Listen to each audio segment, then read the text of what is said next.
registrado.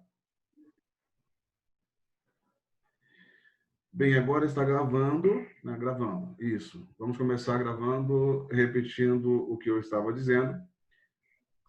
Nós estamos nos acostumando com esse sistema novo, né, de ensino remoto à distância.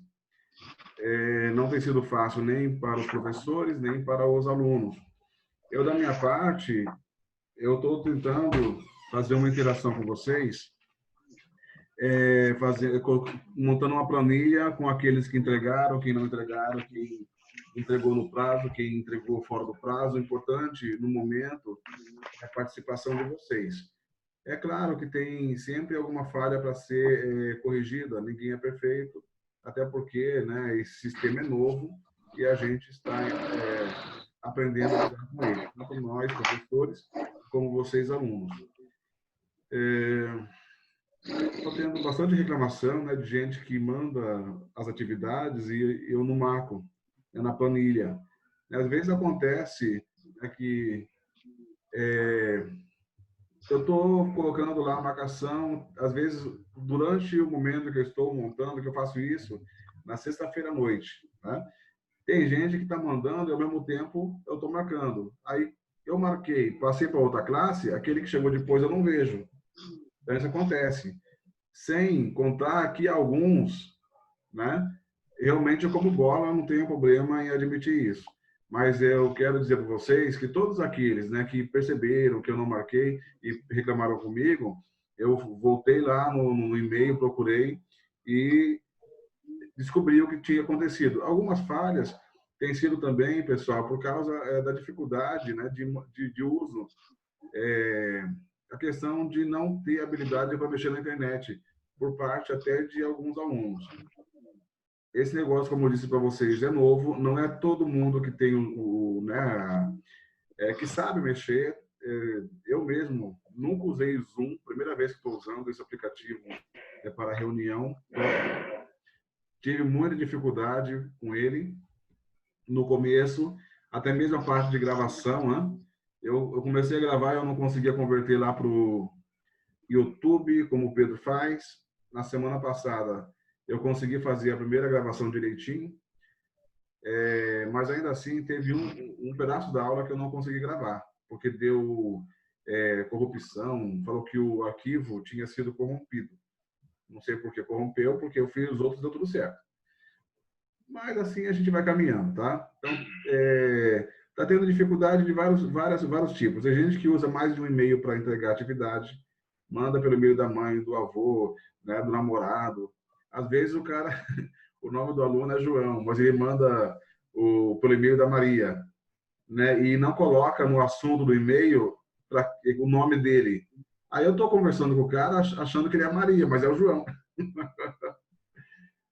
E aqueles que usam apelido, né? Eu sou, né, o Jaspion, não sei da onde. Eu preciso saber o nome correto do aluno. Então, no assunto do e-mail tem que ter o nome do aluno, o nome completo, pelo menos nome e sobrenome, para eu saber com quem que eu estou falando, né? E às vezes é engraçado que no WhatsApp a pessoa manda para mim, né? Professor, o senhor não viu minha atividade? Aí aparece só o número do sujeito. Eu não sei se é homem, eu não sei se é mulher, eu não sei de que classe é, eu não sei se é da escola técnica, se é de escola do fundamental, que eu também tenho aula. Então, por favor, né, vai pedir alguma coisa, fazer alguma cobrança, é o direito de vocês, como alunos, fazerem. Mas se identifica, professor, eu sou fulano de tal, da classe tal, né, eu sou da semana tal. Aí sim, eu vou procurar e vou ver o que aconteceu, né? Eu estou também percebendo, pessoal, que alguns estão fazendo maior confusão, né? No começo mandavam atividades juntas no mesmo e-mail. Agora nós estamos pegando o jeito, né? Todo mundo sabe que tem que mandar separado. Tem gente confundindo o nome de matéria. A minha matéria é operações unitárias. Tem gente colocando processos unitários, né? Processos, sei lá, inventa o nome da matéria, esquece o nome, inventa o nome. Procura saber o nome direitinho para não ir errado, né? Isso quando não coloco a matéria de outro professor. Eu já achei, né, gente que fez a atividade minha direitinho, mas mandou para o Luciano, por exemplo. Aí fica complicado a gente atender. Vocês acham que eu comi bola, mas às vezes o erro, né, a dificuldade está também do lado de lá, né? Então, mais juntos a gente vai conseguir superar esse momento, né, de pandemia e espero sinceramente que acabe antes do final do ano, porque do jeito que as coisas estão indo, pode ser que a gente termine o ano assim, tá? Então, pessoal, já deu 19 horas e 11 minutos, nós estamos em 23 pessoas, eu vou começar a aula. Eu mandei ontem para vocês no grupo do WhatsApp, pedi para o Luciano colocar no Facebook um material para a gente trabalhar hoje. Vamos ver se eu consigo botar aqui para vocês.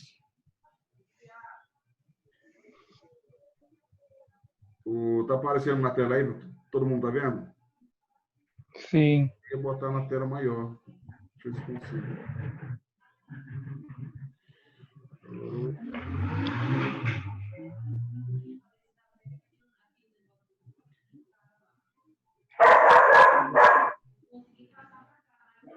Pessoal, todo mundo tá vendo a tela aí dos slides? Tá aparecendo para todos? Sim. Se alguém não estiver conseguindo acompanhar, por favor, me avise, tá? Nós vamos começar a falar agora de hidrodinâmica. Nós estávamos trabalhando com a parte de hidrostática. Hoje nós vamos começar a trabalhar com hidrodinâmica, né? É a parte da física que estuda os fluidos em movimento. Hidro vem de água, que é o primeiro fluido, né? O fluido mais importante, que é estudado desde o tempo dos gregos, e dinâmica movimento. E aqui nós mostramos aqui dois tipos de fluido. Um líquido, que é o mar, né? O mar, as ondas da ressaca, que mostra perfeitamente como é que a água tem um poder destrutivo com o movimento. E aqui uma tempestade, né? Representando o movimento de fluidos gasosos, que também, né, faz parte aí do estudo da hidrodinâmica. As fórmulas matemáticas para estudar isso aqui, pessoal, é bem complexo. A gente vai fazer só, né, um paliativo para que vocês saibam que existe, né, matemática nesse negócio.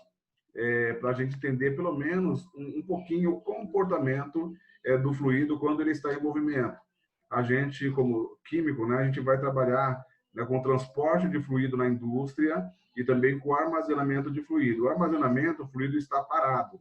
Então, o conceito, né, a ciência que está por trás do comportamento do fluido parado é a hidrostática. Agora, quando ele se movimenta pela linha, né, das tubulações, ele está sendo transportado, aí entra os conceitos de hidrodinâmica, que é o assunto da nossa aula de hoje, tá?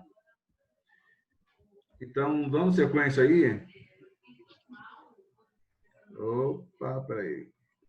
Dando sequência, a gente tem, né, o primeiro conceito da hidrodinâmica, que é o conceito de viscosidade.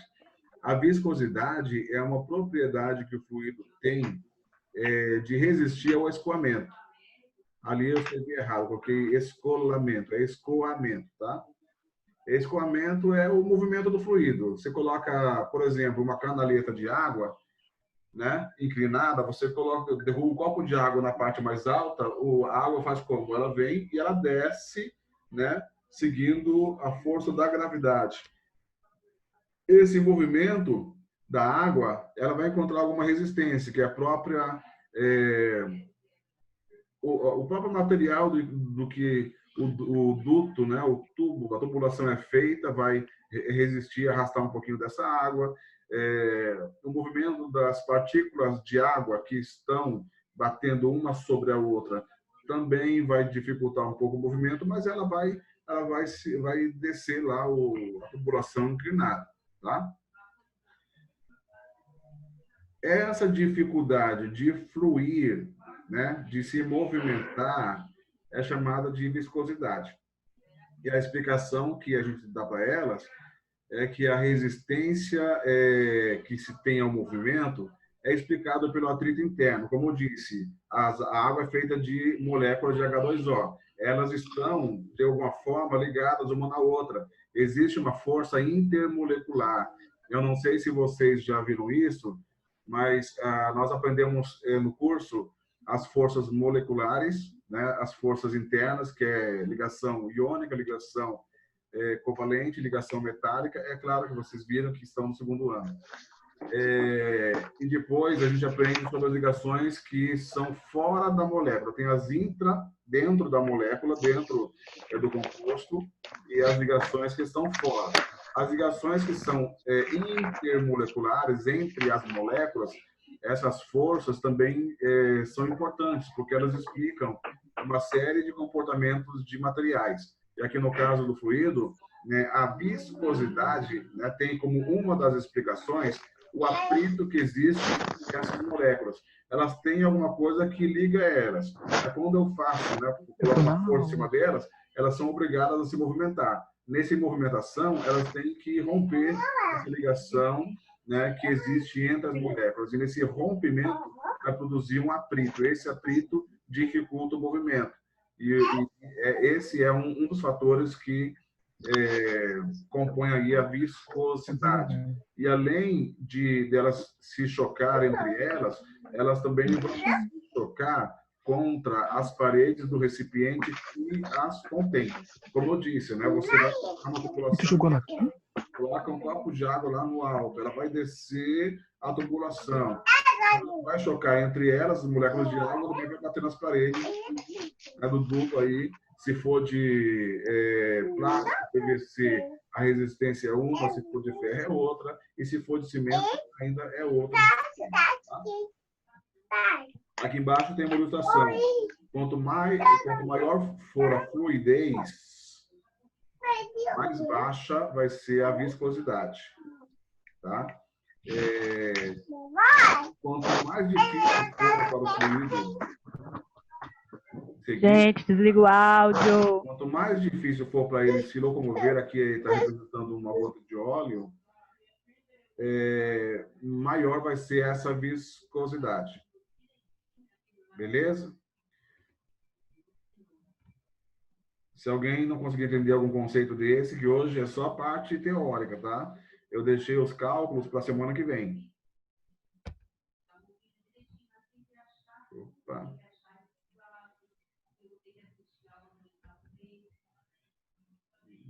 Tá querendo mexer. Mas, por que é importante a viscosidade? Né? A viscosidade ela tem importância muito grande na indústria química por causa do movimento que a gente faz de produto.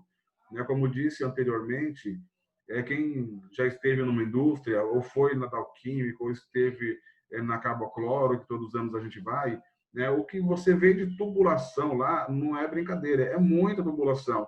E aqueles dutos, né, que existem na indústria é para você movimentar os produtos na forma líquida de um lado para o outro. Na maioria são líquidos e alguma pequena parte é de gás, mas também existem dutos de gás. E eu preciso saber qual é a resistência do fluido para dimensionar o tamanho da tubulação. Né? Tudo isso vai entrar na minha conta. E aqui tem um exemplo também do óleo lubrificante para os motores. Né? O motor ele precisa de proteção. Né? E para ele funcionar adequadamente, ele tem que ter lubrificação. Essa lubrificação ela vai ter uma baixa viscosidade quando a temperatura... vai ter uma alta viscosidade quando a temperatura é baixa.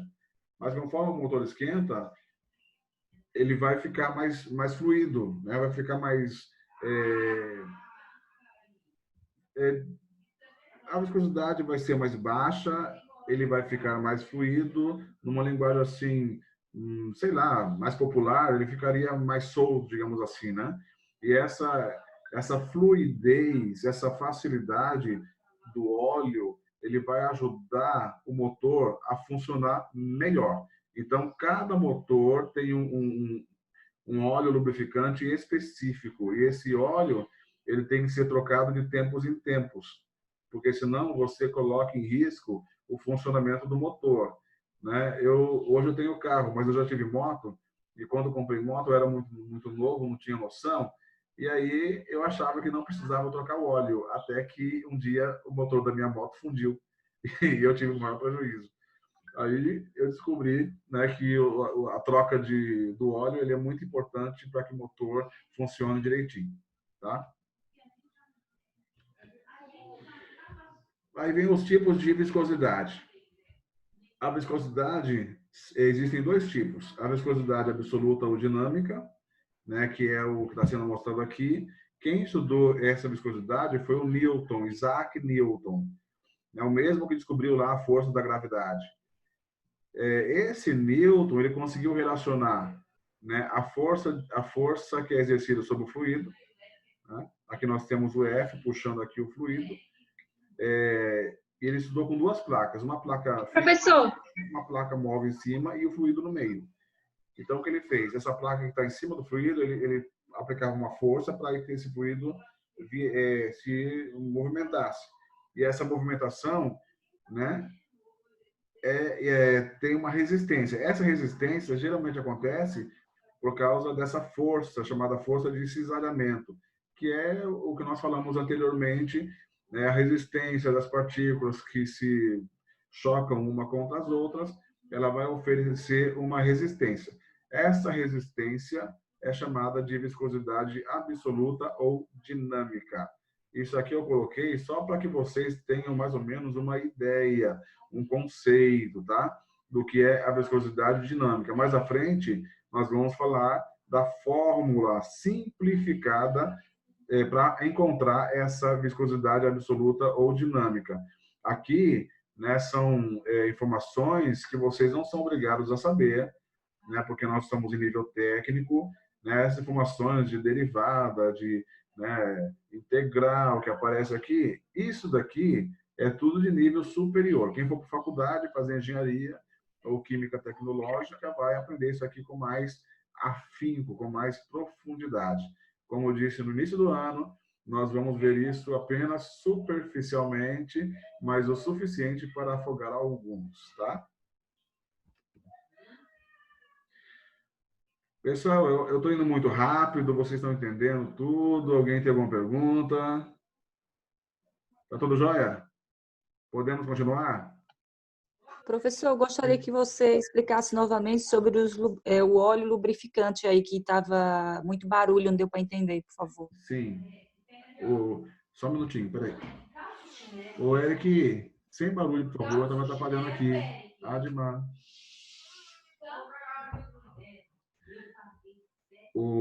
Então, voltando lá para o óleo lubrificante. Peraí, deixa eu voltar. Meu Deus.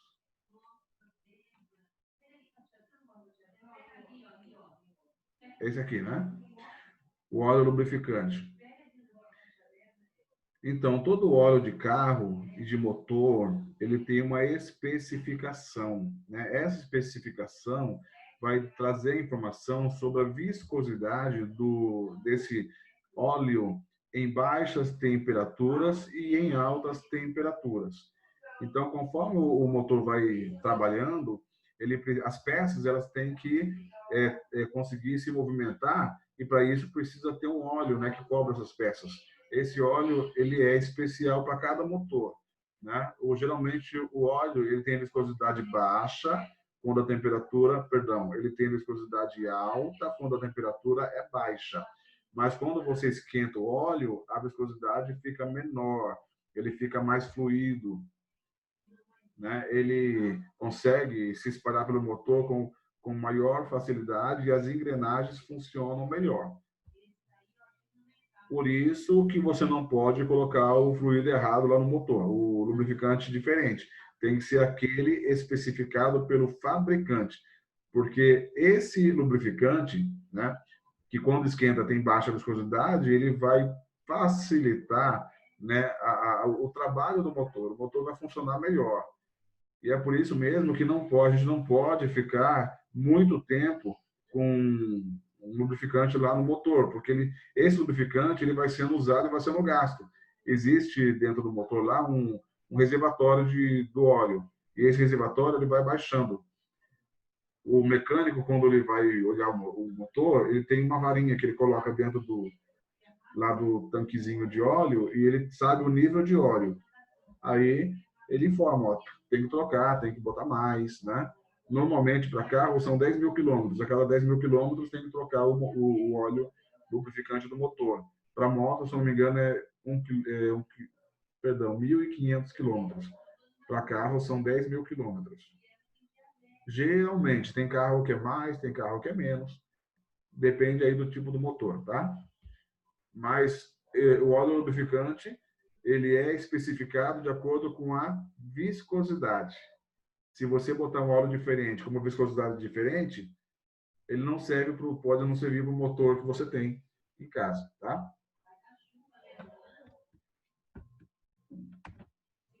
Meu pai, vamos lá.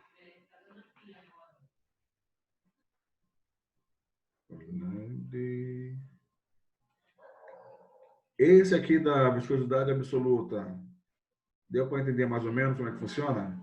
Aqui eu vou repetir, ó, o Isaac Newton foi quem fez a observação dessa viscosidade, porque ele fez teste com fluido, colocando uma chapinha em cima da outra, ele botou uma chapa fixa, né, como se fosse a folha de uma mesa, botou lá um óleo em cima da mesa e botou outra chapa em cima.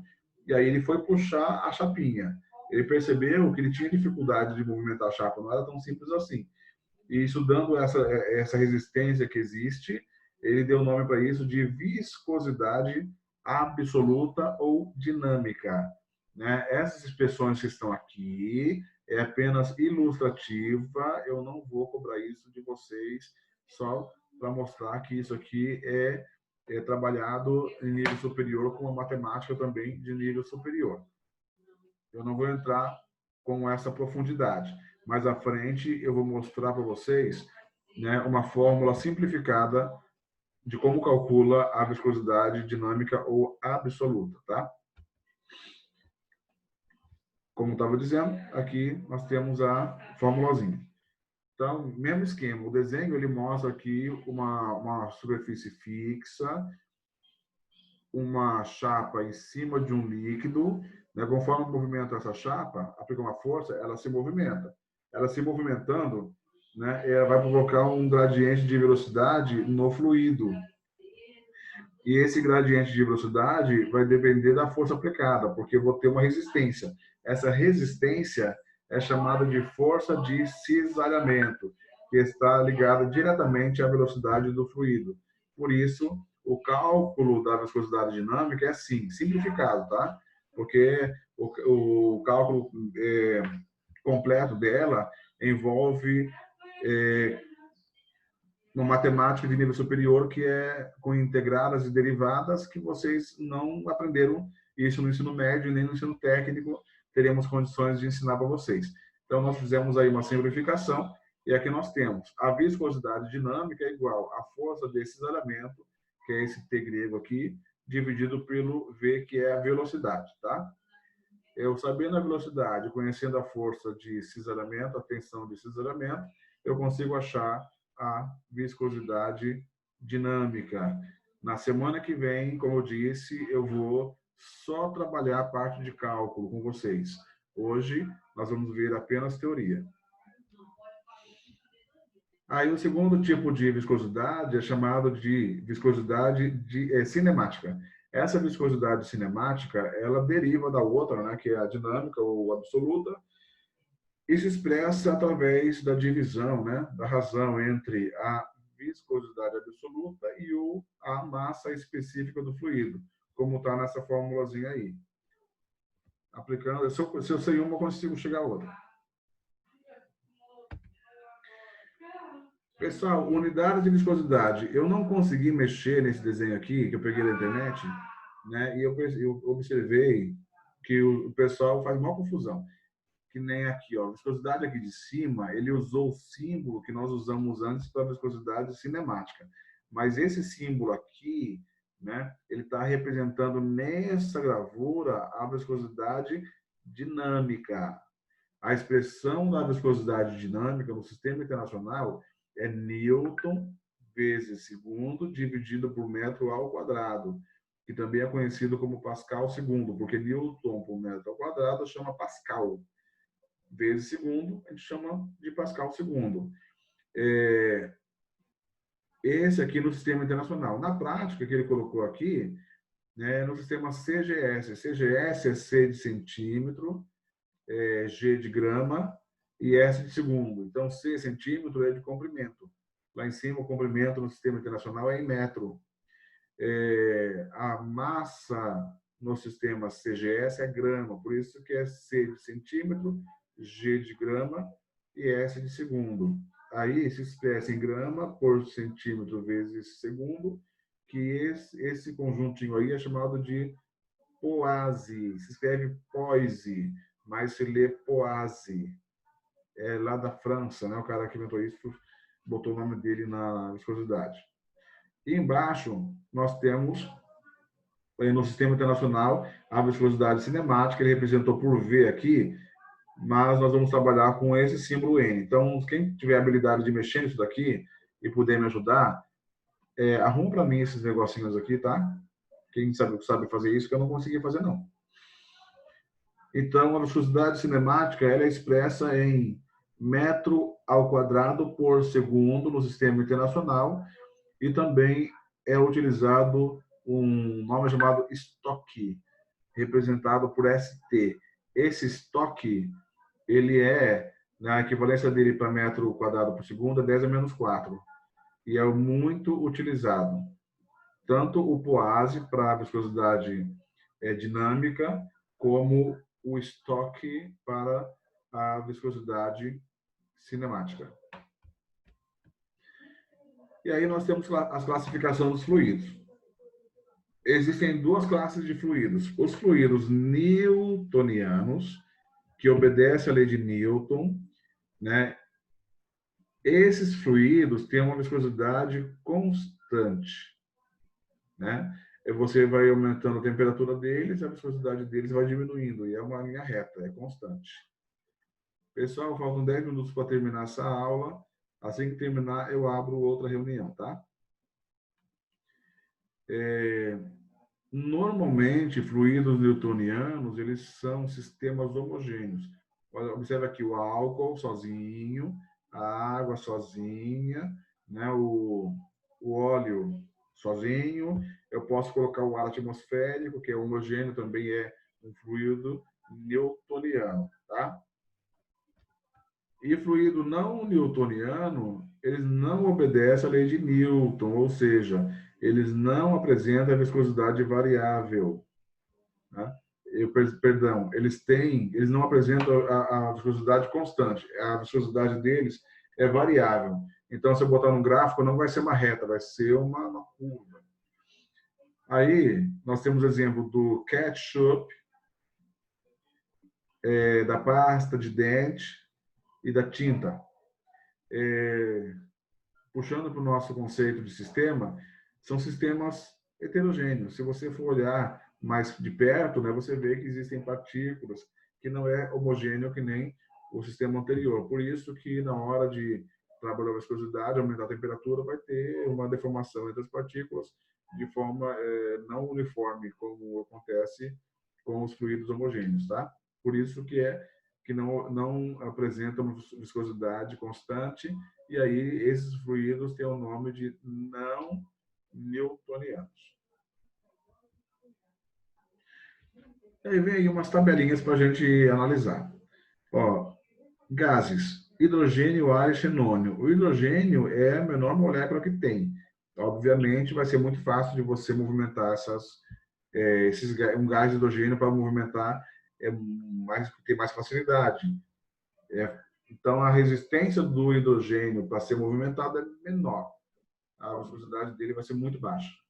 O ar já tem um pouquinho mais de dificuldade em relação ao hidrogênio, né? Eu vou ter o dobro de dificuldade de movimento do que o hidrogênio. E o xenônio já é mais difícil de movimentar do que o ar. Pouquinha coisa, na ordem de 10 a menos 6. Isso se deve ao tamanho das partículas, à natureza e tudo mais. Quando a gente vai para líquido, a ordem de viscosidade do líquido em relação ao ar é quase 1000. Eu entrei no site. Oi? Aí não entendi. falou que você está primeiro, tá aqui, ó. Foi entregue à transportadora. Falta dois negocinhos aqui. Pessoal, se alguém está com conversa paralela, desliga o som, por favor. Se alguém tiver alguma pergunta, pode interromper a minha fala e perguntar, tá? Continuando. Então, o líquido, nós temos aí o álcool etílico, acetona, metanol, benzeno, água, mercúrio e ácido sulfúrico. O álcool etílico é 0,248 vezes 10 a menos 3. Esse menos 3, comparado com 10 a menos 6, é uma ordem de 1000 vezes de grandeza. Então, os líquidos têm aproximadamente 1000 vezes mais dificuldade de movimentação do que os gases. É muito mais fácil movimentar gás do que movimentar líquido. É por isso que o equipamento para movimentar os dois são equipamentos diferentes.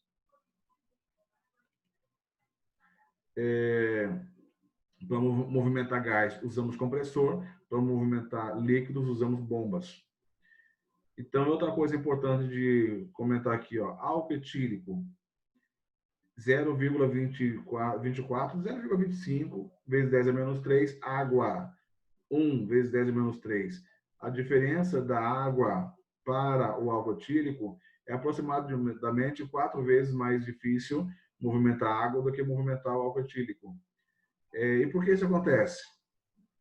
De novo, a gente volta a falar da interação intermolecular.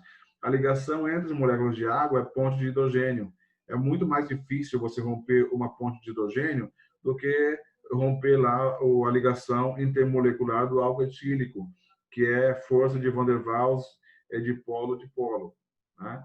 São moléculas polares, porém, a atração entre elas é bem menor. Então, a resistência vai ser fácil de ser quebrada e a movimentação também. Então, a viscosidade ela se traduz num número menor. A resistência para movimentar o álcool etílico, né, a viscosidade dele vai ser menor, vai ser mais baixa do que a água. E isso se explica por conta da ligação forte que existe entre as moléculas de água devido a pontes de hidrogênio, tá?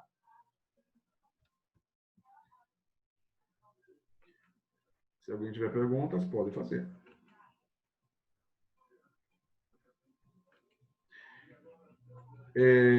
Fazendo comparação aí da viscosidade com líquidos em temperaturas diferentes.